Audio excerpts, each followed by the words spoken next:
Hello students, myself Dr. Ashish Srivastav and today we will discuss a very important topic of human reproduction that is parturition। तो आज हम बात करने वाले हैं फाइनली parturition के बारे में। अभी तक ह्यूमन रिप्रोडक्शन में हमने बहुत सारे टॉपिक्स को पढ़ा और एक सीक्वेंस में धीरे धीरे हमने ह्यूमन रिप्रोडक्शन के सभी कंसेप्ट्स को समझा है। तो चलिए हम बता देते हैं कि पार्चुरेशन क्या होता है और इसकी नौबत कब आती है। तो जब हमने बात की कि किसी भी फीमेल में अगर ब्लास्टोसिस्ट जो है वो इसकी यूट्राइन वॉल में अगर अटैच हो जाता है आफ्टर द फर्टिलाइजेशन, तो उस प्रोसेस को मैंने नाम दिया implantation. And just after the implantation हमने क्या देखा कि जो ब्लास्टोसिस्ट की इनर सेल मास यानी कि जो सेल्स थी इनर सेल मास की, वो अपने आप को डिफ्रेंशिएट करती है इनटू फ्यूचर एम्ब्रियो और कहीं ना कहीं एम्ब्रियोनिक डेवलपमेंट जो है वो स्टार्ट होता है आफ्टर द इम्प्लांटेशन। और हम देखते हैं कि ह्यूमन में धीरे धीरे जब एम्ब्रियोनिक डेवलपमेंट या गैस्टेशन चल रहा होता है तो 9 मंथ की जो गैस्टेशन पीरियड या ड्यूरेशन होती है उसमें एक जो फीटस है वो मदर की यूट्रस में फुली डेवलप्ड हो जाता है, यानी कि एक फुली फॉर्म्ड इंडिविजुअल में कन्वर्ट हो जाता है। तो 9 महीने जब कंप्लीट होते हैं प्रेगनेंसी के तो फुली फॉर्म्ड इंडिविजुअल या फुली डेवलप्ड फीटस जो है अब उसे ज़रूरत होती है मदर की यूट्रस से बाहर निकल के इस दुनिया में आने की। तो एक्चुअली पार्चुरेशन क्या है, तो मैं कहूँगा पार्चुरेशन का मतलब है डिलीवरी ऑफ बेबी। तो किसी भी एक बेबी की जो डिलीवरी होती है उसको हम बेसिकली पार्चुरेशन कहते हैं। और इस प्रोसेस में किस तरीके से हार्मोन्स इंपॉर्टेंट रोल प्ले करते हैं, पार्चुरेशन की प्रोसेस में किस तरीके से यूट्रस में विगरस या कह सकते हैं स्ट्रॉन्ग कॉन्ट्रैक्शन होता है, ज़ोरदार जो कॉन्ट्रैक्शन होता है, स्ट्रांगली जो कॉन्ट्रैक्ट होती है यूट्रस की मायोमेट्रियम लेयर जो कि स्मूथ मसल से मिलकर बनी होती है। और वो सभी इवेंट्स जो पार्चुरेशन में हम स्टडी करते हैं जैसे कि फीटस इजेक्शन रिफ्लक्स और भी बहुत सारे टर्म्स, जैसे कि यहाँ से कई बार स्टिल बर्थ को लेकर भी क्वेश्चंस आते हैं। तो इस टॉपिक के अंदर मैं आपको वो सभी इंपॉर्टेंट चीज़ें बताऊंगा, वो सभी इंपॉर्टेंट पॉइंट डिस्कस करूंगा जो नीट एग्ज़ाम और कहीं ना कहीं बोर्ड एग्ज़ाम के पॉइंट ऑफ व्यू से बहुत ज़्यादा इंपॉर्टेंट हैं। तो चलिए हम स्टार्ट करते हैं पार्चुरेशन की प्रोसेस। और उससे पहले हम थोड़ा सा एक बेसिक डिस्कशन कर लेते हैं अबाउट द गैस्टेशन। तो मैं अगर एनसीईआरटी की बात मानूं तो एनसीईआरटी के अकॉर्डिंगली गैस्टेशन को डिफाइन कुछ अलग तरीके से किया गया है। गैस्टेशन का मतलब दिया गया है कि जस्ट आफ्टर फर्टिलाइजेशन, यानी फर्टिलाइजेशन के ठीक बाद से लेकर डिलीवरी ऑफ बेबी तक के बीच का ड्यूरेशन जो है उसको हम गैस्टेशन पीरियड कहते हैं। देखिए एनसीईआरटी को हमें फॉलो करना और हमें यहां पर जानना होगा कि आफ्टर फर्टिलाइजेशन कहां पर होता है भाई, तो फीमेल की फैलोपियन ट्यूब में होता है। तो after fertilisation to delivery of baby यानी कि पार्चुरेशन, तो डिलीवरी ऑफ बेबी। तो यहां पर after fertilisation to delivery of baby इस बीच का जितना भी ड्यूरेशन है उसको आप क्या कंसीडर करेंगे, गैस्टेशन पीरियड। देखिए डिफरेंट एनिमल्स में गैस्टेशन पीरियड जो है वो अलग अलग होते हैं, लेकिन हम क्योंकि ह्यूमन रिप्रोडक्शन की बात कर रहे हैं तो आपको ये बिल्कुल पता होना चाहिए कि ह्यूमन में गैस्टेशन पीरियड जो है अगर आपसे मंथ में पूछा जाता है तो आपका आंसर होगा 9 मंथ। अगर आपसे हफ्ते में पूछा जाता है, वीक में पूछा जाता है तो आप बोलेंगे 38 वीक्स। एंड अगर आपसे डेज में पूछा जाता है तो आप आंसर देंगे 266 डेज। तो जो गैस्टेशन पीरियड है ह्यूमन में बेसिकली यानी कि एक ऐसा ड्यूरेशन जो कि फर्टिलाइजेशन के बाद से लेकर डिलीवरी ऑफ बेबी तक का जो ड्यूरेशन है, बच्चे के बर्थ होने तक का ड्यूरेशन है, आफ्टर फर्टिलाइजेशन टू बर्थ के बीच का जो ड्यूरेशन है उसको आप क्या कह रहे हैं, gestation period. Okay, and gestation period कितना होता है ह्यूमन में, तो 9 मंथ 38 वीक्स या 266 डेज। अब हम देखते हैं पार्चुरेशन क्या होता है। तो पार्चुरेशन का मतलब बड़ा सिंपल है, विगरस या कह सकते हैं बहुत स्ट्रॉन्ग या जोरदार कॉन्ट्रैक्शन जब यूट्रस में होता है तो आप देखेंगे कि एंड ऑफ द प्रेगनेंसी में यूट्रस में होने वाले विगरस या स्ट्रॉन्ग कॉन्ट्रैक्शन की वजह से जो बेबी मदर के यूट्रस में है वो वहाँ से पुश्ड होकर बर्थ लेता है और वो मदर की बॉडी के बाहर रिलीज हो जाता है, डिलीवरी हो जाती है बच्चे की। तो बेसिकली पार्चुरेशन का मतलब होगा vigorous contraction of the uterus at the end of pregnancy causes delivery of foetus. अब हम फीटस नहीं कहेंगे, उसको हम बेबी कह सकते हैं, तो delivery of baby, this process is called parturition. ठीक है ना। तो आपने कभी सोचा है कि जब एक मदर की यूट्रस में बच्चा अपना पूरी तरह से डेवलपमेंट कर लेता है, वो एक फुली फॉर्म्ड इंडिविजुअल बन जाता है, फीटस का डेवलपमेंट पूरी तरह से कंप्लीट हो जाता है, तो फिर उसका बर्थ होना क्यों ज़रूरी है? तो देखिए, बड़ा सिंपल सा कंसेप्ट है कि अभी तक जो फीटस था या अभी तक जो एम्ब्रियो था वो मदर की यूट्रस में ही न्यूट्रिशन ऑब्टेन कर रहा था, प्लेसेंटा के थ्रू वो क्या कर रहा था, ऑक्सीजन मदर से ले रहा था, एसेंशियल न्यूट्रेंट मदर से ले रहा था, और अपने वेस्ट मटेरियल्स को, अपनी कार्बन डाइऑक्साइड जैसी वेस्ट गैसेस को वो क्या कर रहा था, प्लेसेंटा के थ्रू मदर की बॉडी में ले जा रहा था। तो अल्टीमेटली ये exchanging of material and gases अभी तक फीटस में या एम्ब्रियो में किसके थ्रू चल रही थी? तो आप बोलेंगे प्लेसेंटा के थ्रू चल रही थी। लेकिन अब उस इंडिविजुअल का डेवलपमेंट पूरी तरह से कंप्लीट हो चुका है, फीटस अपना पूरा डेवलपमेंट कंप्लीट कर चुका है। अब वो चाहे तो खुद ऑक्सीजन अपटेक कर सकता है फ्रॉम द एटमॉस्फेयर, वो चाहे तो न्यूट्रिएंट को अपटेक कर सकता है फ्रॉम देयर माउथ, वो चाहे तो फूड मटेरियल को इजीली डाइजेस्टेड कर सकता है इन देयर डाइजेस्टिव सिस्टम, और वो चाहे तो एक्सक्रीटरी मटेरियल को रिलीज कर सकता है from anus and in the form of urine, यानी रीनल एक्सक्रीशन के थ्रू। तो अब उस बच्चे को मदर पर डिपेंडेंट होने की ज़रूरत नहीं है, क्योंकि उसने अपने बॉडी के सभी ऑर्गन्स को, सभी बॉडी के ऑर्गन सिस्टम्स को पूरी तरह से फंक्शनली डेवलप्ड कर लिया है। और अब वो चाहता है, वो फीटस जो फुली फॉर्म्ड फीटस है, जो पूरी तरह से डेवलप्ड फीटस या एम्ब्रियो है, अब वो चाहता है कि वो मदर की बॉडी से बाहर निकले और बर्थ कैनाल के थ्रू वो बाहर निकलकर इस इन्वायरमेंट में, इस दुनिया में कदम रखे। तो पार्चुरेशन के लिए बहुत ज़रूरी होता है कि बच्चा जो यूट्रस के अंदर अभी तक डेवलपमेंट कर रहा था और यूट्रस उसको एक प्रोटेक्टिव कवरिंग प्रोवाइड कर रहा था, तो अब कहीं ना कहीं वही यूट्रस जो अभी तक प्रोटेक्टिंग कवरिंग प्रोवाइड कर रहा था, एक स्पेस, एक कैविटी प्रोवाइड कर रहा था for the development of embryo, अब वही यूट्रस अपना क्या करेगा, कॉन्ट्रैक्शन करेगा। और यूट्रस में विगरस कॉन्ट्रैक्शन या स्ट्रॉन्ग कॉन्ट्रैक्शन जब होगा, और ये रिपीटेटिवली होगा, यानी कि बार बार जब स्ट्रॉन्ग कॉन्ट्रैक्शन होगा, जिसको हम लेबर पेन भी कहते हैं। तो आपने सुना होगा, जब कोई भी फीमेल प्रेग्नेंट होती है तो जब उसके डिलीवरी का टाइम आता है तो डॉक्टर कहते हैं कि आपको अगर लेबर पेन होता है तो ऐसी कंडीशंस में हम आपसे कांटेक्ट करेंगे, आप तुरंत हॉस्पिटल आ जाइए और आपकी डिलीवरी उस समय हो सकती है। तो this is the very important and very essential sign कि जब किसी फीमेल में लेबर पेन होता है तो ये इंडिकेशन होता है कि उस फीमेल में अब बर्थ होने वाला, उस फीमेल से बच्चे का बर्थ होने वाला है। तो अल्टीमेटली वो लेबर पेन क्या होता है, actually due to vigorous contraction in uterus. जो विगरस कॉन्ट्रैक्शन यूट्रस में होता है एंड ऑफ द प्रेगनेंसी में, वही लेबर पेन कंसीडर्ड किया जाएगा।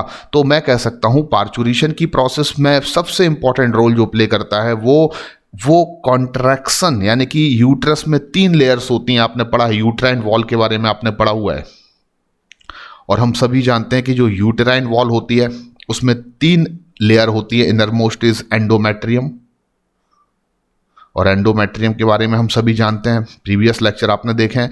फिर उसके बाद एक बीच में लेयर होती है, इसको मायोमेट्रियम कहते हैं, और सबसे आउटर मोस्ट लेयर को हम पेरीमेट्रियम कहते हैं। तो ये तो हम सभी जानते हैं कि पेरीमेट्रियम प्रोटेक्शन से रिलेटेड फंक्शन परफॉर्म करती है। एंडोमेट्रियम जो है वो ग्लैंडुलर सीक्रेटरी लेयर्स में कन्वर्ट हो जाती है, और कहीं ना कहीं एंडोमेट्रियम में रीजनरेशन और डीजनरेशन की प्रोसेस उसकी मेंस्ट्रुअल साइकिल में हम देख सकते हैं। ठीक है ना। एस्ट्रोजन हार्मोन काफ़ी इंपॉर्टेंट रोल प्ले करता है एंडोमेट्रियम की थिकनेस को इंक्रीज करने के लिए, पर जब कोई भी लेडी प्रेग्नेंट हो जाती है तो उसमें एंडोमेट्रियम की थिकनेस जो है वो कॉन्टिन्यूअसली पार्चुरेशन तक कॉन्टिन्यूअसली वो थिकनेस बनी रहती है, और वो कहीं ना कहीं इम्प्लांटेशन में भी काफ़ी इंपॉर्टेंट रोल प्ले करती है, एम्ब्रियो को नरिश करने में भी काफ़ी इंपॉर्टेंट रोल प्ले करती है। तो कहीं ना कहीं एक लेयर जो आपने पढ़ी हुई है मायोमेट्रियम, हम उसकी बात करते हैं। ये जो यूट्राइन वॉल की लेयर है वो पार्चुरेशन में काफ़ी इंपॉर्टेंट रोल प्ले करती है, क्योंकि ये किससे बनी होती है तो आप जानते हैं ये स्मूथ मसल से मिलकर बनी होती है।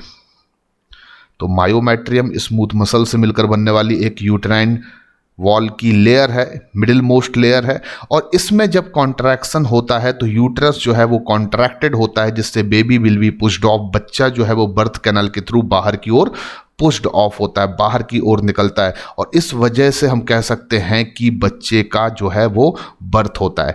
अब इंपॉर्टेंट चीज क्या है, तो ऐसा एनसीईआरटी में लिखा हुआ है कि the process of parturition is induced by a complex neuroendocrine mechanism। तो कॉम्प्लेक्स न्यूरोएंडोक्राइन मैकेनिज्म का मतलब क्या होगा, तो ये हमें पता होना चाहिए कि जो सबसे इंपॉर्टेंट रोल प्ले कर रहा है, देखेंगे आप यूट्रस में जो उसका कॉन्ट्रैक्शन हो रहा है, यूट्राइन वॉल में जो उसका कॉन्ट्रैक्शन हो रहा है, उसमें सबसे इंपॉर्टेंट रोल प्ले करने वाला जो हार्मोन है दैट इज ऑक्सीटोसिन। ये आपको पता चलेगा। और हमें याद रखना है कि ऑक्सीटोसिन जो है वो एक न्यूरो एंडोक्राइन हार्मोन है। तो ऑक्सीटोसिन जो कि इस पूरी प्रोसेस में एक काफ़ी इंपॉर्टेंट रोल प्ले कर रहा है, क्योंकि जो सबसे इंपॉर्टेंट फंक्शन है, सबसे इंपॉर्टेंट वर्क है, वो है पार्चुरेशन में यूट्रस का कॉन्ट्रैक्ट होना। और कॉन्ट्रैक्शन ऑफ यूट्रस के लिए जो रिस्पॉन्सिबल हार्मोन है ड्यूरिंग द पार्चुरेशन वो है ऑक्सीटोसिन। और ऑक्सीटोसिन एक एंडोक्राइन हार्मोन है, लेकिन इसको हम न्यूरो एंडोक्राइन हार्मोन क्यों कहते हैं, क्योंकि हम सभी जानते हैं कि ऑक्सीटोसिन का सिंथेसिस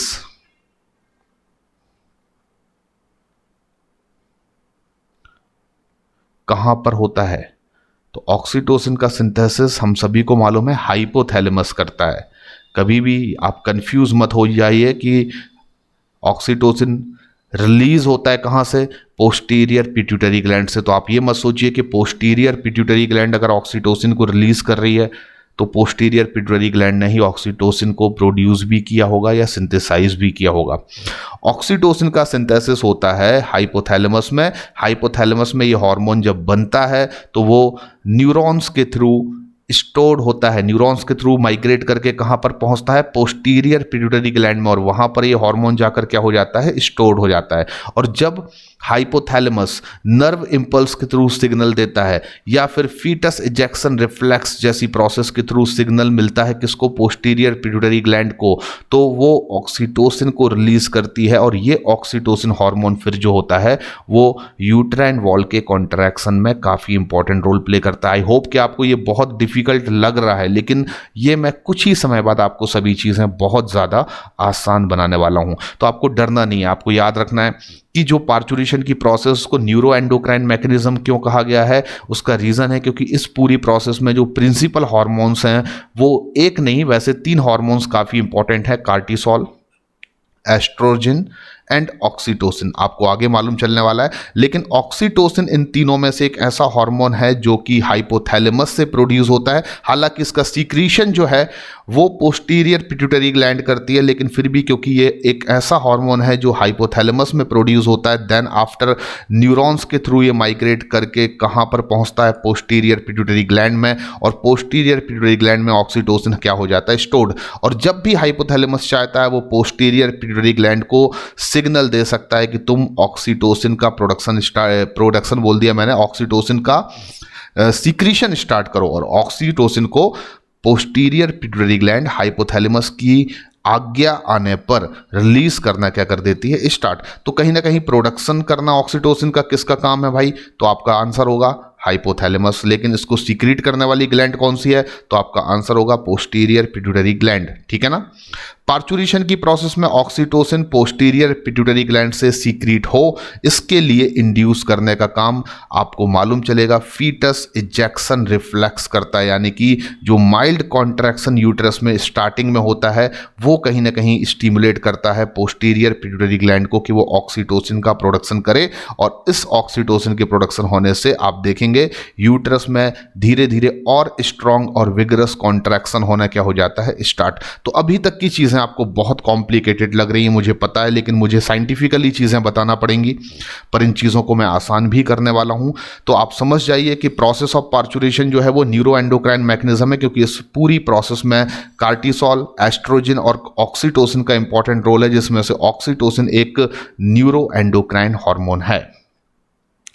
अब मैं आपके लिए पार्चुरेशन की प्रोसेस को सिंप्लीफाइड कर देता हूँ। आपको केवल ध्यान से मेरी बातों को सुनना है। मुझे मालूम है अभी तक जो भी मैंने आपको बताया वो आपको बड़ा कठिन लगा होगा अगर आपने पहले से नहीं पढ़ा है, लेकिन अब कोई बात नहीं। अब हम एक एक पॉइंट को आपसे डिस्कस करते हैं और बहुत सिंपल लैंग्वेज में मैं आपको पढ़ाने की कोशिश कर रहा हूँ।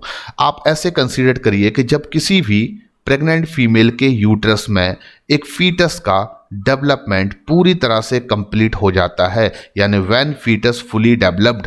मान लीजिए आप कंसीडर कीजिए कि एक मदर है जो प्रेग्नेंट है, ठीक है ना। अब उसकी यूट्रस में धीरे धीरे क्या बढ़ता जा रहा है, गेस्टेशन पीरियड जो है वो आगे बढ़ता जा रहा है।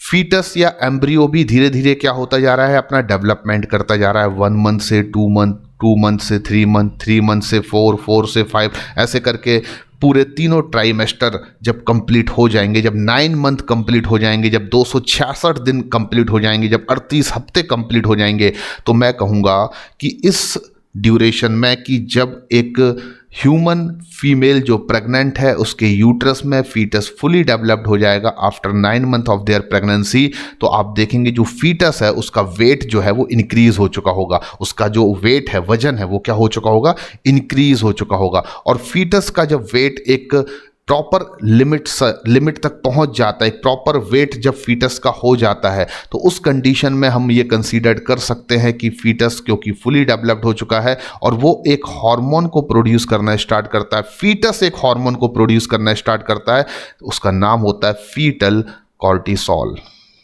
तो फुली डेवलप्ड फीटस जो है वो एक हार्मोन सीक्रेट या प्रोड्यूस करेगा जिसको फीटल कॉर्टिसोल कहेंगे, एक चीज। अब ये फीटल कॉर्टिसोल जो हार्मोन है वो एक्ट करेगा किस पर, प्लेसेंटा पर। तो फीटस से सीक्रेट होने वाला एक हार्मोन है जो प्लेसेंटा पर एक्ट करेगा, और इस हार्मोन के सीक्रेट होने से और प्लेसेंटा पे एक्ट करने से प्लेसेंटा जो अपना फंक्शन प्ले कर रही थी अभी तक, उसका जस्ट अपोजिट फंक्शन प्ले करना स्टार्ट कर देती है। तो हम सभी जानते हैं, हम सभी ने पढ़ा है प्लेसेंटा के क्या फंक्शन है। तो प्लेसेंटा जो है वो बहुत सारे इंपॉर्टेंट रोल प्ले करती है, लेकिन अगर मैं हार्मोन्स के वे पर बात करूं, हार्मोन के बेसिस पर बात करूं, तो प्लेसेंटा जो है वो during the pregnancy high concentration of progesterone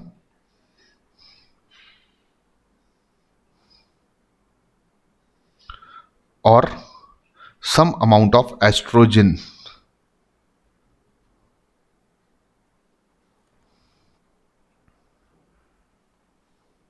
produce करती है। तो प्लेसेंटा अभी तक क्या कर रही थी, हाई कंसंट्रेशन में प्रोजेस्टेरॉन बना रही थी और कुछ अमाउंट किसका बना रही थी, एस्ट्रोजन का। लेकिन जैसे ही फीटस फुली डेवलप्ड होगा वो प्लेसेंटा पर एक्ट करेगा और इस वजह से अब प्लेसेंटा बिल्कुल अपोजिट काम करना स्टार्ट कर देगी, यानी कि हाई कंसंट्रेशन में अब क्या बनाएगी वो एस्ट्रोजन, और बहुत कम अमाउंट किसका प्रोड्यूस करना स्टार्ट कर देगी, प्रोजेस्टेरॉन का। देखिए प्रोजेस्टेरॉन का हार्मोन्स का या प्रोजेस्टेरॉन का कंसंट्रेशन फीमेल में अभी तक यानी जस्ट बिफोर द पार्चुरेशन क्या चल रहा था, बहुत हाई, क्योंकि placenta continuously higher concentration of progesterone को प्रोड्यूस करने में लगी थी। लेकिन जैसे ही फीटस फुली डेवलप्ड होगा, फीटस एक फीटल कॉर्टिसोल हार्मोन का प्रोडक्शन करेगा। फीटल कॉर्टिसोल हार्मोन प्लेसेंटा पर एक्ट करेगा और प्लेसेंटा को स्टिमुलेट करेगा कि अब वो हाई कंसंट्रेशन एस्ट्रोजन का प्रोड्यूस करे और सम अमाउंट या लो कंसंट्रेशन किसका प्रोड्यूस करे, वो प्रोजेस्टेरॉन का। अब आप देखेंगे कि जब हाई कंसंट्रेशन में एस्ट्रोजन का प्रोडक्शन प्लेसेंटा से होगा तो this is the placental oestrogen. तो ये जो हाइयर कंसंट्रेशन में एस्ट्रोजन प्रोड्यूस हो रहा है फ्रॉम द प्लेसेंटा, ये दो इंपॉर्टेंट रोल प्ले करेगा। कितने रोल प्ले करेगा, दो इंपॉर्टेंट रोल। तो देखिए पहला काम क्या करेगा, हाई कंसंट्रेशन ऑफ एस्ट्रोजन या placental oestrogen induces the expression of oxytocin receptors on the uterine muscles. तो आपको मैं बता देता हूं कि यूटेराइन मसल्स जो हैं यानी मायोमेट्रियम लेयर जो है यूट्रस की, उस पर ये high concentration of placental oestrogen क्या करेगा, ऐसे रिसेप्टर के एक्सप्रेशन को इंड्यूस करेगा जिनको हम ऑक्सीटोसिन रिसेप्टर कहते हैं। देखिए किसी भी फीमेल में ऑक्सीटोसिन हार्मोन्स का अगर कंसंट्रेशन इंक्रीज होगा तो उसका मतलब ये नहीं है कि उसमें यूट्रस का कॉन्ट्रैक्शन होगा ही। मेरी बात को समझने की कोशिश कीजिए। किसी भी फीमेल में यूट्रस का जो कॉन्ट्रैक्शन है वो इस पर डिपेंड करेगा कि ऑक्सीटोसिन के कंसंट्रेशन बॉडी में ज़्यादा बनने के साथ साथ यूट्राइन वॉल की मायोमेट्रियम लेयर पर जो एस्ट्रोजन रिसेप्टर्स हैं वो भी ऑलरेडी क्या होने चाहिए, एक्सप्रेस्ड होने चाहिए, यानी एक्टिव होने चाहिए कि वो रिसीव कर सकें किनको, ऑक्सीटोसिन मॉलिक्यूल को। आप ऐसे सोचने की कोशिश कीजिए कि ऑक्सीटोसिन हार्मोन्स का इंजेक्शन अगर एक नॉर्मल फीमेल को लगा दिया जाए, एक नॉर्मल फीमेल को अगर ऑक्सीटोसिन का इंजेक्शन लगा दिया जाए तो क्या उसमें यूट्रस कॉन्ट्रैक्शन स्टार्ट हो जाएगा? तो हमारा आंसर होगा बिल्कुल नहीं होगा। यूट्रस का कॉन्ट्रैक्शन एक प्रेग्नेंट फीमेल में ही उसकी एंड ऑफ द प्रेगनेंसी में क्यों हो रहा है? तो उसका सबसे पहला कारण है कि प्लेसेंटल एस्ट्रोजन तो उसी फीमेल में बन सकता है जो ऑलरेडी प्रेग्नेंट है, क्योंकि प्लेसेंटा किसके पास होगा? जो फीमेल प्रेग्नेंट होगी। और प्लेसेंटल एस्ट्रोजन का प्रोडक्शन कब होगा? हाई कंसंट्रेशन में स्टार्ट, जबकि फीटल कार्टिसोल प्लेसेंटा को स्टिमुलेट करेगा, और प्लेसेंटा को जब ये स्टिमुलेट करेगा तो हाई कंसंट्रेशन ऑफ एस्ट्रोजन और some amount of progesterone produce होगा। एस्ट्रोजन का हाई कंसंट्रेशन क्या करेगा? एक काम ये करेगा कि एस्ट्रोजन जो है वो इंड्यूस कर देगा expression of oxytocin receptor on the uterine muscles. तो यूट्राइन मसल्स पर अब जो रिसेप्टर हैं ऑक्सीटोसिन को रिसीव करने वाले, वो किस फॉर्म में आ चुके हैं? एक्टिव फॉर्म में आ चुके हैं। वो तैयार है कि जैसे ही ऑक्सीटोसिन का मॉलिक्यूल आएगा वो उसको रिसीव करेंगे और यूट्रस में क्या हो सकता है? अब कॉन्ट्रैक्शन हो सकता है। दूसरा काम क्या होगा? हाई एस्ट्रोजन जो है वो एंटागोनाइज करेगा the relaxing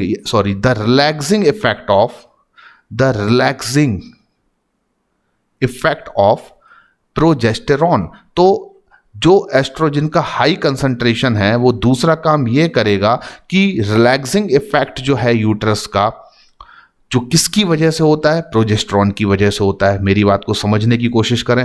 during the pregnancy किसी भी फीमेल का जो यूट्रस है वो कभी कॉन्ट्रैक्ट नहीं होता है। ऐसा नहीं होता कि 7 मंथ में, 6 मंथ में या 8 मंथ में यूट्रस में कॉन्ट्रैक्शन होना स्टार्ट हो जाए। ये कॉन्ट्रैक्शन कब होता है? जब फीटस फुली फॉर्म्ड हो जाता है, जब फीटस फुली डेवलप्ड हो जाता है। तो आखिर ड्यूरिंग द प्रेगनेंसी जो यूट्रस होता है वो कॉन्ट्रैक्ट करता है या नहीं करता है? तो मैं आंसर दूंगा वो कॉन्ट्रैक्ट नहीं करता है। एज वेल एज वो रिलैक्स फॉर्म में रहता है, काफ़ी फैला हुआ होता है, रिलैक्स रहता है, ताकि जो अंदर एम्ब्रियो है उसके वो एक प्रॉपर स्पेस ऑब्टेन कर सके अपने डेवलपमेंट के लिए, अपनी ग्रोथ के लिए। तो ड्यूरिंग द प्रेगनेंसी यूट्रस को रिलैक्स बनाए रखने का काम किसका है? तो ये काम है एक बड़े इंपॉर्टेंट प्रेगनेंसी मेंटेनिंग हार्मोन का, और उसको हम नाम दे रहे हैं प्रोजेस्टेरॉन। समझ रहे हैं आप लोग मेरी बात? तो प्रोजेस्टेरॉन के बहुत सारे फंक्शन हमने पढ़े हैं अभी तक।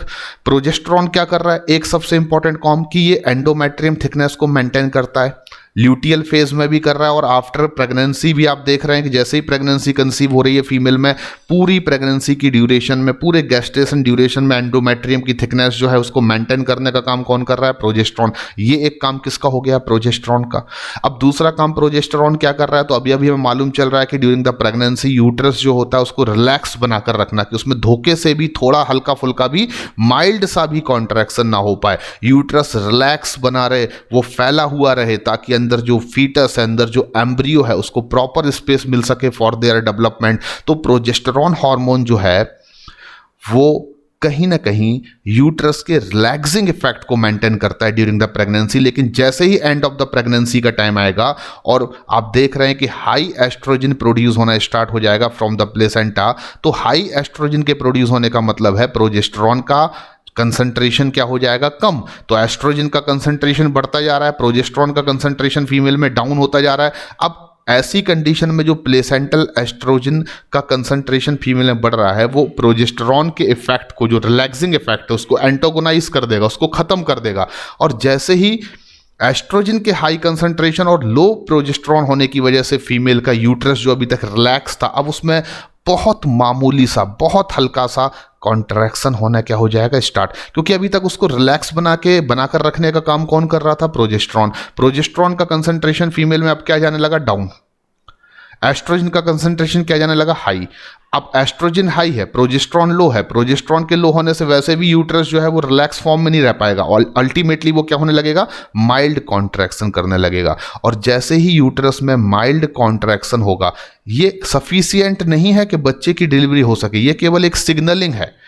यूट्रस में जो माइल्ड कॉन्ट्रैक्शन हो रहा है उसको हम एक नाम देते हैं, that is a very important signal for the parturition. इसको हम नाम दे रहे हैं फीटस इजेक्शन रिफ्लेक्स। तो फीटस इजेक्शन रिफ्लेक्स का मतलब क्या होगा? तो मैं कहूंगा जो फुली डेवलप्ड फीटस है और जो प्लेसेंटा है वो एक सिग्नल को इंड्यूस कर रहे हैं, जिस सिग्नल की वजह से फीटस इजेक्शन रिफ्लेक्स हो रहा है। दैट मीन्स कि यूट्रस में माइल्ड कॉन्ट्रैक्शन होना क्या हो रहा है? स्टार्ट। और ये ट्रिगर करेगा, जैसे यूट्रस में हल्का फुल्का कॉन्ट्रैक्शन होगा उस फीमेल को ये मालूम चलना स्टार्ट हो जाएगा कि उसको लेबर पेन स्टार्ट होने वाला है, या उसको लेबर पेन जो है वो हल्का हल्का स्टार्ट होने लगा है, और वो कॉन्शियस हो जाएगी। वो अपने फैमिली मेंबर्स को बताएगी कि हमें हल्का सा पेट में दर्द हो रहा है। तुरंत उसको मेडिकल अटेंशन दिया जाएगा, डॉक्टर्स के पास हॉस्पिटल ले जाया जाएगा जहां डॉक्टर चेक करेगा। और अब उसकी बॉडी में क्या होगा? जैसे ही फीटस इजेक्शन रिफ्लेक्स होगा, यानी कि माइल्ड कॉन्ट्रैक्शन यूट्रस में होगा, आप देखेंगे माइल्ड कॉन्ट्रैक्शन होने की वजह से यूट्रस में ये ट्रिगर करेगा कि ऑक्सीटोसिन जो है वो रिलीज होना स्टार्ट हो जाए from the posterior pituitary of the mother. तो हम अच्छे से बता चुके हैं आपको कि ऑक्सीटोसिन एक न्यूरो एंडोक्राइन हार्मोन है। Neuro endocrine hormone. तो देखिए फिर से समझते हैं। जैसे ही माइल्ड कॉन्ट्रैक्शन यूट्रस में हुआ, इस प्रोसेस को हम फीटस इजेक्शन रिफ्लेक्स कहेंगे। इसको सिग्नलिंग या इसको इंड्यूस कौन कर रहा है? तो फुली फॉर्म्ड फीटस। और कौन कर रहा है? प्लेसेंटा कर रहा है। तो जैसे ही फीटस इजेक्शन रिफ्लेक्स होगा, this trigger the release of oxytocin from posterior pituitary of the mother, यानी कि जो पोस्टीरियर पिट्यूटरी ग्लैंड में neuro endocrine hormone oxytocin stored है उसको इंड्यूस करेगा ये फीटस इजेक्शन रिफ्लेक्स कि आप किसको रिलीज करें? ऑक्सीटोसिन हार्मोन को। और ऑक्सीटोसिन का एक प्रॉपर कंसंट्रेशन जो है वो रिलीज होगा from the posterior pituitary gland, और वो ऑक्सीटोसिन जैसे रिलीज होगा वो बॉडी में ब्लड के थ्रू सर्कुलेटेड होगा, यूट्रस में भी पहुंचेगा। और यूट्रस में, क्योंकि हम जानते हैं कि जो यूटेराइन मसल्स हैं, यूटेराइन मसल्स में ऑक्सीटोसिन रिसेप्टर ऑलरेडी क्या हो चुके हैं? एक्सप्रेस्ड फॉर्म में है, एक्टिव फॉर्म में है। तो वो रिसेप्टर्स जो हैं वो ऑक्सीटोसिन के मॉलिक्यूल को क्या कर लेंगे? इस तरीके से रिसीव कर लेंगे। और जैसे ही ऑक्सीटोसिन रिलीज होगा from the posterior pituitary gland, और उसको जैसे ही ब्लड के थ्रू बॉडी में सर्कुलेट किया जाएगा और वो यूट्राइन वॉल में पहुंचेगा, तो यूट्राइन मसल्स में रिसेप्टर ऑलरेडी पहले से एक्सप्रेस्ड फॉर्म में है, एक्टिव फॉर्म में है, वो ऑक्सीटोसिन के मॉलिक्यूल को रिसीव करेंगे। और इस वजह से अब यूट्रस में क्या होगा? स्ट्रॉन्ग कॉन्ट्रैक्शन होगा। यानी कि पहले जो माइल्ड कॉन्ट्रैक्शन हुआ था उसका कारण ऑक्सीटोसिन नहीं था, उसका कारण था कि प्रोजेस्टेरॉन का रिलैक्सिंग इफेक्ट एंटागोनाइज कर दिया हाई कंसंट्रेशन ऑफ एस्ट्रोजन ने। तो अपने आप क्या हुआ? फीमेल में स्मॉल सा, माइल्ड सा, हल्का फुल्का सा यूट्राइन कॉन्ट्रैक्शन हुआ। This process is called foetus ejection reflex. और फीटस इजेक्शन रिफ्लेक्स ने ट्रिगर किया किसको? पोस्टीरियर पिट्यूटरी ग्लैंड को, कि वो ऑक्सीटोसिन को रिलीज करे। ऑक्सीटोसिन ब्लड के थ्रू कहां पर पहुंचा? यूट्राइन मसल्स में, जहां पर ऑलरेडी रिसेप्टर्स क्या है? तैयार हैं रिसीव करने के लिए। किसको? ऑक्सीटोसिन को। और ऑक्सीटोसिन जैसे रिसीव बाय द रिसेप्टर्स, आप देखेंगे अब स्ट्रॉन्ग कॉन्ट्रैक्शन यूट्राइन वॉल में होना स्टार्ट हो जाएगा। यूट्रस में स्ट्रॉन्ग कॉन्ट्रैक्शन होना स्टार्ट हो जाएगा। स्ट्रॉन्ग कॉन्ट्रैक्शन होगा तो और ज्यादा ऑक्सीटोसिन प्रोड्यूस होगा। This is the cyclic process. देखिए आपको बताता हूं मैं, ये एक साइक्लिक प्रोसेस बन गई। जैसे यूट्रस में स्ट्रॉन्ग कॉन्ट्रैक्शन हुआ तो अब और ज्यादा ऑक्सीटोसिन प्रोड्यूस होगा, क्योंकि माइल्ड कॉन्ट्रैक्शन होने पर जब पिट्यूटरी ग्लैंड को ट्रिगर कर रहा था कि वो ऑक्सीटोसिन को प्रोड्यूस करे, तो स्ट्रॉन्ग कॉन्ट्रैक्शन जब यूट्रस में होगा तो वो और ज्यादा ट्रिगर करेगा पोस्टीरियर पिट्यूटरी ग्लैंड को कि वो और ज्यादा क्या बनाए? ऑक्सीटोसिन बनाए। तो अब पिछली बार की कंपैरिजन में अब नेक्स्ट साइकिल में और ज्यादा ऑक्सीटोसिन फीमेल की बॉडी में रिलीज होगा। ब्लड के थ्रू कहां पहुंचेगा? वो यूट्राइन वॉल में, जहां रिसेप्टर्स क्या कर लेंगे? उसको रिसीव। और अगेन फिर से स्ट्रॉन्ग कॉन्ट्रैक्शन किस में होगा? यूट्रस में। इस तरीके से ये पूरी प्रोसेस जो है वो साइक्लिक है और वो रिपीट तब तक होती रहेगी जब तक कि इतना स्ट्रॉन्ग कॉन्ट्रैक्शन यूट्रस में ना हो जाए कि जो बेबी है वो अपना बर्थ ले सके, वो डिलीवर्ड हो सके outside the female body, outside the mother body. तो मैं कह सकता हूं this lead to delivery of the baby, ठीक है ना, and baby out of the uterus through birth canal. और बर्थ कैनाल का मतलब हम सभी जानते हैं कि जब स्ट्रॉन्ग कॉन्ट्रैक्शन होगा यूट्रस में तो बच्चा जो है वो इस तरीके से, आप देख सकते हैं, देखिए इस डायग्राम में, कि जो बेबी है वो यूट्रस से बाहर की ओर पुश कर दिया जाएगा और वो बाहर यानी कि बॉडी के बाहर क्या हो जाएगा, रिलीज हो जाएगा। और इस पूरी प्रोसेस को हम कह सकते हैं पार्चुरेशन। बर्थ कैनाल का मतलब क्या होता है तो हम सभी जानते हैं, सर्वाइकल कैनाल प्लस वजाइना। तो सर्वाइकल कैनाल प्लस वजाइना को हम एक साथ क्या कहते हैं, बर्थ कैनाल। तो बच्चे का जो बर्थ हो रहा है वो वाया बर्थ कैनाल हो रहा है। तो देखिए ये पूरी प्रोसेस, इसको मैंने बहुत घुमा फिरा के आपको समझाने की कोशिश की है। एक बार और मैं बहुत शॉर्टली आपको बता रहा हूं, आपको समझना है। सबसे पहले मदर के यूट्रस में फीटस जो है वो फुली डेवलप्ड हो जाएगा 9 मंथ के गेस्टेशन ड्यूरेशन में। जैसे ही फीटस का फुल डेवलपमेंट हो जाएगा, उसका वेट बढ़ चुका होगा, फीटस जो है वो एक हार्मोन को प्रोड्यूस करेगा जिसको फीटल कार्टिसोल हार्मोन कहेंगे। एक चीज, फीटल कार्टिसोल हार्मोन्स जैसे ही रिलीज होगा फ्रॉम द फीटस, वो प्लेसेंटा को स्टिमुलेट करेगा कि अब वो हाई कंसंट्रेशन में एस्ट्रोजन बनाए और सम अमाउंट ऑफ प्रोजेस्टेरॉन। इससे अब प्रोजेस्टेरॉन का कंसंट्रेशन फीमेल की बॉडी में डाउन होने लगेगा जो अभी तक हाई था, और एस्ट्रोजन का कंसंट्रेशन फीमेल की बॉडी में क्या होगा, बहुत तेजी से इंक्रीज होगा। The high concentration of placental oestrogen, ये आम एस्ट्रोजन नहीं है, ये प्लेसेंटा से बनने वाला प्लेसेंटल एस्ट्रोजन है, जो दो इंपॉर्टेंट रोल प्ले करेगा। पहला इंपॉर्टेंट रोल मैंने ये बता दिया है कि वो मायोमेट्रियम लेयर पर ऑक्सीटोसिन रिसेप्टर के एक्सप्रेशन को इंड्यूस करेगा। एंड सेकंड मैंने क्या काम बताया कि वो एंटागोनाइज करेगा प्रोजेस्टेरॉन के रिलैक्सिंग इफेक्ट को। अभी तक प्रोजेस्टेरॉन जो है वो यूट्रस के लिए रिलैक्स बनाकर रखता है, लेकिन जैसे ही प्रोजेस्टेरॉन का कंसंट्रेशन कम होगा और एस्ट्रोजन का कंसंट्रेशन बढ़ेगा तो एस्ट्रोजन एंटागोनाइज करेगा प्रोजेस्टेरॉन के रिलैक्सिंग इफेक्ट को। रिलैक्स होने की वजह से अभी तक यूट्रस में कॉन्ट्रैक्शन नहीं हो सकता था, लेकिन जैसे ही रिलैक्सिंग इफेक्ट एंटागोनाइज कर दिया गया, खत्म कर दिया गया, अब यूट्रस में क्या होगा, माइल्ड कॉन्ट्रैक्शन होगा। माइल्ड कॉन्ट्रैक्शन जो सबसे पहले यूट्रस में होता है, that is signal of parturition, और इसको हम फीटस इजेक्शन रिफ्लेक्स कहते हैं। फीटस इजेक्शन रिफ्लेक्स की वजह से ये ट्रिगर करेगा pituitary gland, posterior pituitary gland को, कि वो किसका प्रोडक्शन स्टार्ट करे, किसका कह सकते हैं सीक्रीशन स्टार्ट करे। तो आपका आंसर होगा ऑक्सीटोसिन का। प्रोडक्शन तो हाइपोथैलेमस में हो रहा है, सीक्रीशन कौन कर रहा है, पोस्टीरियर पिट्यूटरी ग्लैंड। और पोस्टीरियर पिट्यूटरी ग्लैंड से ऑक्सीटोसिन जब रिलीज होगा तो वो ब्लड के थ्रू कहां पहुंचेगा, यूट्राइन वॉल में, जहां पर मायोमेट्रियम लेयर पर ऑक्सीटोसिन रिसेप्टर्स उसको क्या कर लेंगे, इस तरीके से रिसीव कर लेंगे, और यूट्रस में क्या होने लगेगा, स्ट्रॉन्ग कॉन्ट्रैक्शन। ये साइकिल अब बार बार रिपीट होगी। जैसे ही स्ट्रॉन्ग कॉन्ट्रैक्शन होगा तो और ज्यादा पोस्टीरियर पिट्यूटरी ग्लैंड को ये क्या करेगा, इंड्यूस, कि वो और ज्यादा क्या बनाए, ऑक्सीटोसिन। तो अब और ज्यादा ऑक्सीटोसिन का मतलब और ज्यादा यूट्रस में स्ट्रॉन्ग कॉन्ट्रैक्शन।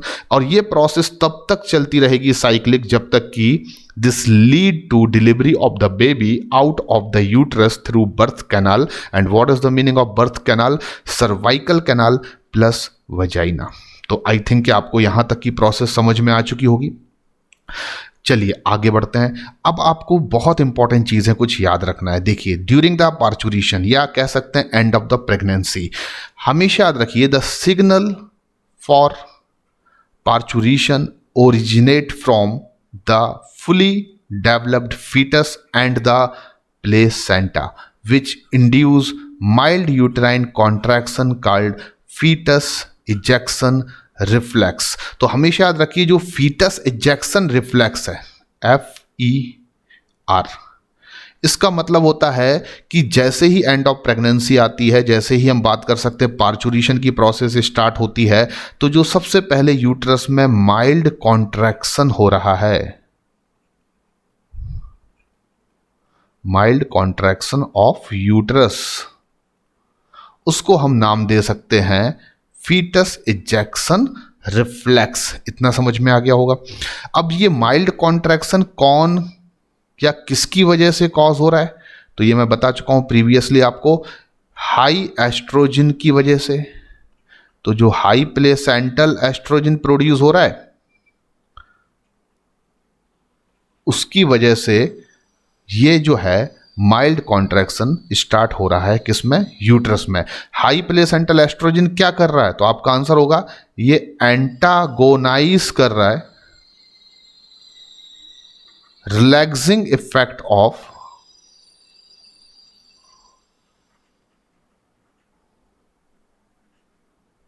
प्रोजेस्टेरॉन को। तो प्रोजेस्टेरॉन का जो रिलैक्सिंग इफेक्ट है उसको एंटागोनाइज करने से क्या होगा, तो उसको एंटागोनाइज करने से ये होगा कि जो यूट्रस है उसमें माइल्ड कॉन्ट्रैक्शन होना स्टार्ट हो जाएगा। तो देखिए बड़ी साइक्लिक प्रोसेस है कि फीटस इजेक्शन रिफ्लेक्स का मतलब माइल्ड कॉन्ट्रैक्शन ऑफ यूट्रस। क्यों हो रहा है, क्योंकि हाई प्लेसेंटल एस्ट्रोजन प्रोड्यूस हो रहा है। क्या कर रहा है वो, क्योंकि वो एंटागोनाइज कर रहा है the relaxing effect of progesterone को। उससे क्या होगा, यूट्रस जो है वो रिलैक्स होने की जगह अब स्मॉल या माइल्ड कॉन्ट्रैक्शन करना क्या कर देगा स्टार्ट। अब आप यहां पर देखिए कि जो signal for the parturition originate होते हैं वो किससे हो रहे हैं। तो हाई प्लेसेंटल एस्ट्रोजन आखिर फीमेल की बॉडी में बनना स्टार्ट क्यों हुआ, क्या वजह रही, तो आपका आंसर होगा कि हाई प्लेसेंटल एस्ट्रोजन इसलिए प्रोड्यूस होना स्टार्ट हुआ फ्रॉम द प्लेसेंटा, क्योंकि किसने इसके लिए इंड्यूस किया, तो आपका आंसर होगा फीटल कॉर्टिसोल ने। तो फीटल कॉर्टिसोल क्यों प्रोड्यूस हुआ फ्रॉम द फीटस, क्योंकि आपका आंसर है फीटस फुली डेवलप्ड हो चुका है। फीटस क्या हो चुका है, फुली डेवलप्ड हो चुका है। तो देखिए पूरी प्रोसेस को मैंने रिवर्स कर दिया। अब आप ये चीज समझ सकते हैं। तो जैसे ही फीटस फुली डेवलप्ड हुआ तभी तो फीटल कॉर्टिसोल प्रोड्यूस हुआ, उससे पहले नहीं हो रहा था। फीटल कॉर्टिसोल ने प्लेसेंटा पर एक्ट किया तो प्लेसेंटा अब प्रोजेस्टेरॉन को ना बनाकर हाई कंसंट्रेशन में किसको बनाना स्टार्ट कर देती है, एस्ट्रोजन को। और हाई एस्ट्रोजन क्या करता है, यूट्रस के रिलैक्सिंग इफेक्ट को जो प्रोजेस्टेरॉन की वजह से बना हुआ था उस प्रोसेस को एंटागोनाइज कर देता है। एंटागोनाइज होने की वजह से रिलैक्सिंग इफेक्ट जो है प्रोजेस्टेरॉन का वो क्या होगा, माइल्ड कॉन्ट्रैक्शन होगा यूट्रस में, और वो किसको जन्म देगा, फीटस इजेक्शन रिफ्लेक्स को, क्योंकि माइल्ड कॉन्ट्रैक्शन ऑफ यूट्रस जो है वही है फीटस इजेक्शन रिफ्लेक्स। तो पार्चुरेशन के सिग्नल को इनिशिएट या ओरिजिनेट करने का काम जो कर रहा है वो एक तो कौन कर रहा है, द फुली डेवलप्ड फीटस, क्योंकि वो फीटल कॉर्टिसोल प्रोड्यूस कर रहा है तभी जाकर प्लेसेंटा पर वो एक्ट कर पा रहा है। और प्लेसेंटा किसको रिलीज कर रही है, हाई कंसंट्रेशन ऑफ एस्ट्रोजन। तो कहीं ना कहीं the signal for parturition originated from the fully developed foetus, क्योंकि फीटस फीटल कॉर्टिसोल को प्रोड्यूस करेगा जब वो फुली डेवलप्ड होगा। और दूसरी चीज वो एक्ट करेगा किस पर, प्लेसेंटा पर, जिससे प्लेसेंटा क्या करेगी, हाई एस्ट्रोजन को प्रोड्यूस करेगी। और हाई एस्ट्रोजन क्या करेगा, एंटागोनाइज करेगा the relaxing effect of progesterone को, जिससे यूट्रस में माइल्ड कॉन्ट्रैक्शन होगा। और इसी प्रोसेस को हमने नाम दिया फीटस इजेक्शन रिफ्लेक्स। अगर कोई भी डाउट आपको लगता है तो आप मुझसे चैट करके डिस्कस कर सकते हैं। अब रिलैक्सिन हार्मोन का क्या कोई रोल होता है during the parturition, relaxing hormone का कोई रोल होता है। तो आपको याद आना चाहिए कि जब मैं आपको प्रेगनेंसी टॉपिक को पढ़ा रहा था तब मैंने आपको यह बताया था कि रिलैक्सिन हार्मोन जो है वो अकॉर्डिंग टू एनसीईआरटी अगर मैं बात करूं तो रिलैक्सिन हार्मोन का प्रोडक्शन कहां से होता है, तो एकदम साफ है, ओवरी से होता है। कुछ बुक्स में ये बिल्कुल लिखा हुआ है कि प्लेसेंटा और ओवरी दोनों ही रिलैक्सिन को प्रोड्यूस करती हैं, पर हमें एनसीईआरटी फॉलो करना है और हमें क्या याद रखना है, ये ओवरी से प्रोड्यूस होने वाला एक हार्मोन है during the parturition. Relaxin hormone क्या कर रहा है, तो आपको याद रखना है रिलैक्सिन हार्मोन रिलैक्स करने का काम करता है। किस किस को, it relaxes the ligaments in the pelvis and softens and widens the cervix. तो ये मेनली जो काम कर रहा है वो क्या करता है कि जो यूट्रस है, फॉर एग्जांपल मान लीजिए ये यूट्रस है। अब हम सभी जानते हैं कि यूट्रस जो है वो पेल्विक वॉल से लिगामेंट्स की हेल्प से जुड़ा होता है। यूट्रस भाई ओवरी से भी लिगामेंट्स की हेल्प से जुड़ा होता है इस तरीके से, पर खुद यूट्रस को पेल्विक वॉल से अटैच करने के लिए भी क्या होते हैं, लिगामेंट्स होते हैं। तो ऐसे लिगामेंट जो यूट्रस को ओवरी से अटैच कर रहे हैं या यूट्रस को पेल्विक वॉल से अटैच कर रहे हैं, यानी पेल्विक रीजन में जितने भी लिगामेंट्स हैं उन सबको रिलैक्सिन हार्मोन क्या कर देगा, रिलैक्स कर देगा, जो किससे कनेक्ट या अटैच है, कहीं ना कहीं यूट्रस से। अब रिलैक्स करने का कारण क्या है, क्योंकि जब यूट्रस में कॉन्ट्रैक्शन होगा तो आप देख सकते हैं अभी यूट्रस रिलैक्स है, जब कॉन्ट्रैक्शन होगा तो इस तरीके से जो यूट्रस है वो सिकुड़ेगा अंदर की ओर। अब अंदर की ओर जब यूट्रस सिकुड़ेगा तो ऑब्वियसली यूट्रस के सिकुड़ने की वजह से, कॉन्ट्रैक्ट होने की वजह से आप देखेंगे जो लिगामेंट हैं उन पर खिंचाव आएगा, और लिगामेंट अगर खिंचेंगे यूट्रस में होने वाले कॉन्ट्रैक्शन की वजह से तो लिगामेंट्स के ब्रेक होने का खतरा रहेगा ड्यूरिंग द पार्चुरेशन। इसलिए पार्चुरेशन के जस्ट पहले ही रिलैक्सिन हार्मोन प्रोड्यूस होने लगता है, जो पेल्विस रीजन में जितने भी लिगामेंट्स हैं जो यूट्रस से अटैच हैं उनको ये क्या कर देता है, रिलैक्स कर देता है। उसके अलावा ये सर्विक्स को, cervix is the narrow opening, narrow opening of uterus. तो यूटेरस की नैरो ओपनिंग को हम क्या कहते हैं? सर्विक्स कहते हैं। तो सर्विक्स को ये क्या करेगा? वाइड यानी चौड़ा करेगा और उसको सॉफ्ट बनाएगा, ताकि जब बेबी डिलीवर्ड हो तो सर्विक्स के थ्रू वो आसानी से मूव होकर बाहर की ओर जा सके। तो it relaxes the ligaments in the pelvis and soften and widen the cervix. एक काम हो गया किसका? रिलैक्सिन हार्मोन का। ये आपको याद रखना है। अब दूसरा इंपॉर्टेंट फंक्शन जो कहीं किसी बुक में आपको जनरली देखने को नहीं मिलेगा, पर लिख लीजिए, याद रख लीजिए कि पेल्विक लिगामेंट्स जो हैं,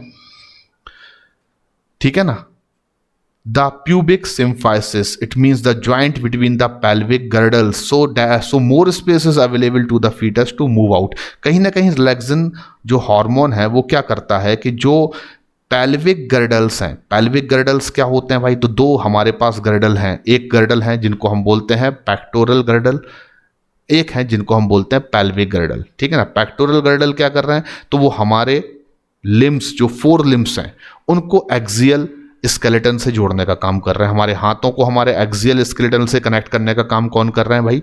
पेक्टोरल गर्डल। और पेल्विक गर्डल्स क्या कर रहे हैं? तो हमारे लेग्स को, हमारे पैरों को, जिनको हम बोलते हैं हाइंड लिम्स, उनको हमारे एक्सियल स्केलेटन से जोड़ने का काम कर रहे हैं। तो जो दूसरा काम है रिलैक्सिन हार्मोन का, वो पेल्विक गर्डल्स जो है उनके बीच में जो जॉइंट्स हैं उनको वो लूज करता है, रिलैक्स करता है, ताकि ज़्यादा से ज़्यादा स्पेस प्रोवाइड किया जा सके फीटस को फीमेल की बॉडी से बाहर इजेक्ट करने के लिए। तो ऐसे मैं कह सकता हूँ कि जो रिलैक्सिन हार्मोन है उसका सबसे इंपॉर्टेंट फंक्शन तो आपको ये याद रखना है, जो हमारे लिए इंपॉर्टेंट है। पर ये भी आपको याद रखना, दैट इज़ नॉट इंपॉर्टेंट, ये बहुत ज़रूरी नहीं है, लेकिन फिर भी आप याद रख सके तो आपको रखना है कि कहीं ना कहीं रिलैक्सिन हार्मोन जो है वो पेल्विक गर्डल्स जो हैं उनके बीच में जो जॉइंट्स होते हैं उनको रिलैक्स करता है, ताकि more space is available to the foetus to move out. Foetus को बाहर इजेक्ट होने के लिए ज़्यादा से ज़्यादा स्पेस प्रोवाइड किया जा सके।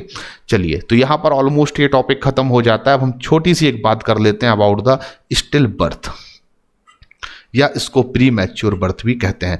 तो हमेशा आप याद रखिए, आज तक इस दुनिया में स्टिल बर्थ या प्री मैच्योर बर्थ टर्म जो यूज़ किया जाता है वो जनरली ऐसे केस के लिए किया जाता है, ऐसे एबनॉर्मल केस के लिए किया जाता है जिसमें बच्चे की डिलीवरी जो है, पार्चुरेशन जो है वो बिफोर टाइम हो जाता है, यानी कि 7th मंथ में, 8 मंथ में, या उससे पहले भी हो सकता है। तो किसी भी अगर फुली फॉर्म्ड बेबी का या फुली फॉर्म्ड इंडिविजुअल का बर्थ ना हो, बल्कि इमैच्योर कह सकते हैं एम्ब्रियो का अगर बर्थ हो जाता है, पार्चुरेशन हो जाता है, तो आप उसको कहते हैं स्टिल बर्थ। स्टिल बर्थ का मतलब है कि बिफोर गेस्टेशन पीरियड अगर बेबी जो है उसका बर्थ हो रहा है, उसकी डिलीवरी हो रही है, तो हम उसे स्टिल बर्थ या प्रीमैच्योर बर्थ कंसीडर करेंगे। जितने भी इस दुनिया में फेलियर हैं स्टिल बर्थ के कारण, जितने भी स्टिल बर्थ के कारण इस दुनिया में है, उसमें से आपको याद रखना है मोस्ट कॉमन जो है वो है प्लेसेंटा। तो failure of the placenta is the most common known reason for a baby to be stillborn. यानी कि अगर किसी भी बच्चे का स्टिल बर्थ हो रहा है, स्टिल बॉर्न हो रहा है वो बच्चा, तो जो अभी तक जितने भी रीजन कंसिडर किए गए उसमें मेन रीजन है फेलियर ऑफ प्लेसेंटा। तो प्लेसेंटा अगर फेलियर हो जाता है, प्लेसेंटा अगर डैमेज हो जाती है, या प्लेसेंटा जो है वो किसी भी तरीके से कह सकते हैं फंक्शनली वो नहीं कर पा रही है जो उसका फंक्शन है, तो ये अधिकतर ऐसे केसेस होते हैं जिसमें स्टिल बर्थ देखने को मिलता है। आपको बता दूं कि जो प्रोजेस्टेरॉन है वो कहाँ से प्रोड्यूस हो रहा है ड्यूरिंग द प्रेगनेंसी। तो आप जानते हैं कि प्रोजेस्टेरॉन का प्रोडक्शन जो है वो during the pregnancy, specially initial 4 month के बाद, वो प्लेसेंटा से प्रोड्यूस हो रहा है। इनिशियल 4 मंथ तक तो कॉर्पस ल्यूटियम बनाता है, हम सभी जानते हैं, Cl, लेकिन आफ्टर 4 मंथ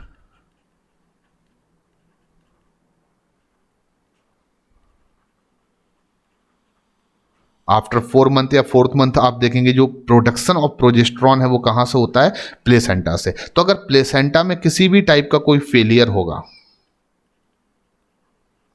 तो प्लेसेंटा क्या नहीं बना पाएगी, तो आपका आंसर होगा प्रोजेस्टेरॉन।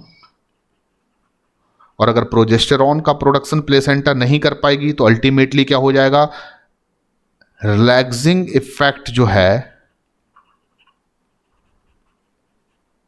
वो खत्म हो जाएगा। यानी यूट्रस जो रिलैक्स बना हुआ है अब वो रिलैक्स नहीं बन पाएगा, और जैसे ही रिलैक्सिंग इफेक्ट जो है वो खत्म होगा, आप सभी जानते हैं फीटस इजेक्शन रिफ्लेक्स की जो प्रोसेस है वो एबनॉर्मली क्या हो जाएगी, स्टार्ट। भले ही हाई कंसंट्रेशन ऑफ एस्ट्रोजन ना बने, लेकिन अगर मान लीजिए कि प्रोजेस्टेरॉन का कंसंट्रेशन फीमेल में बनना बंद हो जाए और वो एक प्रेगनेंसी मेंटेनिंग हार्मोन है, तो एबनॉर्मली का मतलब आप जानते हैं असाधारण तरीके से प्रोजेस्टेरॉन का बनना एकदम से बंद हो जाएगा। फेलियर ऑफ प्लेसेंटा की वजह से, प्लेसेंटा के टूट जाने की वजह से या फेलियर की वजह से बच्चा जो है, एम्ब्रियो जो है, उसको मदर से इंपॉर्टेंट न्यूट्रेंट और ऑक्सीजन मिलना बंद हो जाएगी और बच्चे के वेस्ट मटेरियल्स और कार्बन डाइऑक्साइड का एक्सचेंज भी मदर की बॉडी में होना बंद हो जाएगा। अल्टीमेटली ऐसी कंडीशंस में प्रोजेस्टेरॉन का लेवल भी कम होगा, क्योंकि प्लेसेंटा प्रोजेस्टेरॉन को भी प्रोड्यूस कर रही है during the pregnancy, and progesterone is pregnancy maintaining hormone. ये हम जानते हैं कि प्रोजेस्टेरॉन जो है वो प्रेगनेंसी मेंटेनिंग हार्मोन है, यानी कि ये प्रेगनेंसी को मेंटेन करने का काम करता है। तो अल्टीमेटली अगर प्रेगनेंसी मेंटेन नहीं रह पाएगी, इसका मतलब प्रोजेस्टेरॉन नहीं बन पाएगा, इसका मतलब रिलैक्सिंग इफेक्ट ऑफ यूट्रस खत्म हो जाएगा, जिससे फीटस इजेक्शन रिफ्लेक्स स्टार्ट हो जाएगा। अब नॉर्मली ऑक्सीटोसिन प्रोड्यूस होने लगेगा मदर की बॉडी में और बच्चे का स्टिल बर्थ हो जाएगा, यानी कि जो एक नॉर्मल पीरियड है गेस्टेशन, उससे पहले बच्चे का क्या हो जाएगा, birth. This condition is known as stillbirth. तो एक कोई सिंगल रीजन नहीं, इसके पीछे बहुत सारे कलेक्टिव रीजन है। तो मेन रीजन जो माना गया है वो है failure of the placenta, still birth का। तो thank you very much students. आज के इस लेक्चर में मैंने आपको बहुत ही ज़्यादा घुमा फिरा कर, लेकिन आपको वो सभी चीज़ें बहुत सिंपल लैंग्वेज में रिप्रेजेंट की हैं जो पार्चुरेशन जैसे टॉपिक को समझने के लिए बहुत ज़रूरी हैं। अगर पार्चुरेशन जैसे टॉपिक्स को आपको पढ़ना है तो आप बिल्कुल कम से कम शब्दों में भी इस टॉपिक को याद रख सकते हैं अकॉर्डिंग टू एनसीईआरटी। वो मैं अब बता देता हूं आपको कि जैसे ही फीटस फुली फॉर्म्ड हो जाता है मदर की यूट्रस में, वो फीटल कार्टिसोल का प्रोडक्शन करता है जो प्लेसेंटा पर एक्ट करता है। इस वजह से प्लेसेंटा हाई एस्ट्रोजन और सम अमाउंट या लो अमाउंट ऑफ प्रोजेस्टेरॉन प्रोड्यूस करती है। प्रोजेस्टेरॉन का प्रोडक्शन एक तरीके से प्लेसेंटा में कम होना स्टार्ट हो जाता है या वो बंद हो जाता है। एस्ट्रोजन का कंसंट्रेशन बॉडी में एकदम से बढ़ता है। अब जो प्लेसेंटल एस्ट्रोजन होगा वो दो काम करेगा। एक तो वो यूट्राइन वॉल पर ऑक्सीटोसिन रिसेप्टर को एक्सप्रेस करेगा, दूसरा काम वो रिलैक्सिंग इफेक्ट ऑफ प्रोजेस्टेरॉन को एंटागोनाइज करेगा, जिससे यूट्रस में माइल्ड कॉन्ट्रैक्शन होगा। Mild contraction in uterus is known as foetus ejection reflex. Foetus ejection reflex की वजह से क्या होगा, जो माइल्ड कॉन्ट्रैक्शन हो रहा है उसकी वजह से क्या होगा कि पोस्टीरियर पिट्यूटरी ग्लैंड को ये स्टिमुलेट करेगा कि वो ऑक्सीटोसिन को सीक्रीशन करे ऑक्सीटोसिन का। ऑक्सीटोसिन ब्लड के थ्रू कहाँ जाएगा, मायोमेट्रियम लेयर तक यूट्रस की, और वहाँ पर उसको ऑक्सीटोसिन रिसेप्टर क्या कर लेंगे, रिसीव, जिससे यूट्रस में क्या होगा, स्ट्रॉन्ग कॉन्ट्रैक्शन। अब पहले जब माइल्ड हुआ था तब ऑक्सीटोसिन बन गया, तो अब स्ट्रॉन्ग कॉन्ट्रैक्शन होगा तो और ज़्यादा ऑक्सीटोसिन बनाने के लिए और ज़्यादा ऑक्सीटोसिन को सीक्रेट करने के लिए क्या करेगा, इंड्यूस करेगा ये स्ट्रॉन्ग कॉन्ट्रैक्शन, जिससे और ज़्यादा क्या होगा, और भी ज़्यादा स्ट्रॉन्ग कॉन्ट्रैक्शन। ये प्रोसेस क्या है, साइक्लिक चलती रहेगी तब तक जब तक कि बेबी का बर्थ या उसकी डिलीवरी या पार्चुरेशन नहीं हो जाता। तो न्यूरो एंडोक्राइन हार्मोन है आपका ऑक्सीटोसिन, इसलिए पार्चुरेशन जो एक प्रोसेस है उसको न्यूरो एंडोक्राइन मैकेनिज्म बोला गया है। और फीटस इजेक्शन रिफ्लेक्स को इंड्यूस करने का काम कौन करता है, फुली डेवलप्ड फीटस और placenta. Thank you very much students, and मेरे अगले लेक्चर को देखना ना भूलें। आपको ह्यूमन रिप्रोडक्शन के सभी टॉपिक्स मैंने आपको एक प्रॉपर सीक्वेंस में स्टडी करा है, तो उनको पढ़ते जाइए, उनके नोट्स बनाते जाइए, और जहां भी आपको कोई प्रॉब्लम आती है आप कमेंट्स में लिख सकते हैं, आप चैट बॉक्स में लिख सकते हैं, कोई भी डाउट्स आपका, ठीक है। Thank you very much.